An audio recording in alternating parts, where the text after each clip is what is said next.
ta bakin 'yan kwankwasiya suka ce a ci daɗi lafiya. Sanata Rabi'u Musa Kwankwaso ya umarci jami'an gwamnati da 'yan majalisa da su amince da bukatar gwamnati yayin da gwamnan Yusuf ke tattara sunayen masu goyon bayansa. Tsohon gwamnan jihar Kano kuma jagoran jam'iyyar NNPP Sanata Rabi'u Musa Kwankwaso ya buƙaci dukkan masu mukamin gwamnati da 'yan majalisun jiha da tarayya da su miƙa wuya ga gwamnatin Abba Kabir Yusuf. A daidai lokacin da gwamnan ke tattara jerin sunayen masu biyayya gare shi. Rahotanni sun ce ana tattara wannan jerin sunaye ne domin ganin waɗanda suka amince yayin da gwamnan Yusuf ke shirin sauya sheka zuwa jam'iyyar APC mai mulki. A wani bidiyo da aka wallafa a shafukan sada zumunta, Kwankwaso ya bayyana cewa ana matsawa jami'an gwamnati da 'yan majalisa lamba sosai domin su sanya hannu a jerin sunayen waɗanda suka amince da sauya shekar gwamna zuwa APC. Kwankwaso ya ce, ina matukar bakin ciki da yadda gwamnati ke matsawa shugabannin ƙananan hukumomi, kansiloli, sakatarori da sauran masu mukamai lamba, ana tilasta musu su zaɓi tsakanin kwankwasiya NNPP da kuma gandujiya APC.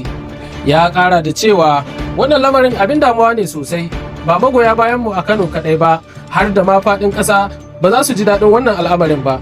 Da yake waiwaye kan tarihi, Kwankwaso ya ce, mun ga abin da ya faru a jihar mu a shekara ta 2015 lokacin da aka yi cin amana mafi muni.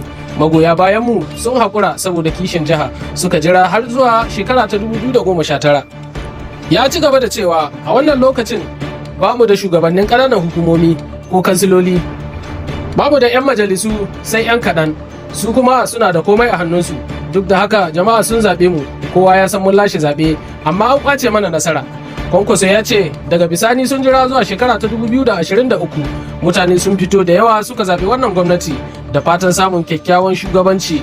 Ya jaddada cewa tsarin kwankwasiya tsari ne na biyayya, yana mai cewa tsarinmu na kwankwasiya an gina shi ne kan biyayya, duk wanda ya zaɓi rashin biyayya zaɓinsa ɗaya ne, wato kawai ya bar tafiyar.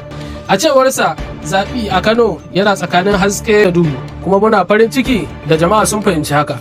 Kwankwaso ya bayyana halin da masu mukaman gwamnati ke ciki, inda ya ce suna cikin mawuyacin hali tun bayan da batun zuwa jam'iyyar Tinubu da Ganduje ya taso. Suna cikin damuwa, wasu shugabannin ƙananan hukumomi da kansiloli sun kira ne na kuka kan halin da suka tsinci kansu.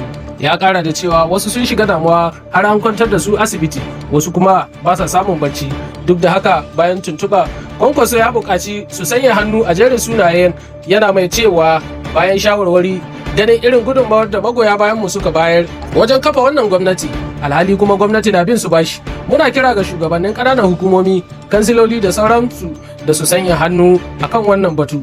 Ya kammala da cewa ba lokacin kamfen na shekara ta 2027 ba ne yanzu, a lokacin da bukata ta taso magoya bayan mu a ko'ina za su fito. Idan sanya hannu a jerin biyayya zai fitar da su daga wannan mawuyacin hali da kuma rage zafin da ke cikin jihar, to haka ya dace, in ji Kwankwaso.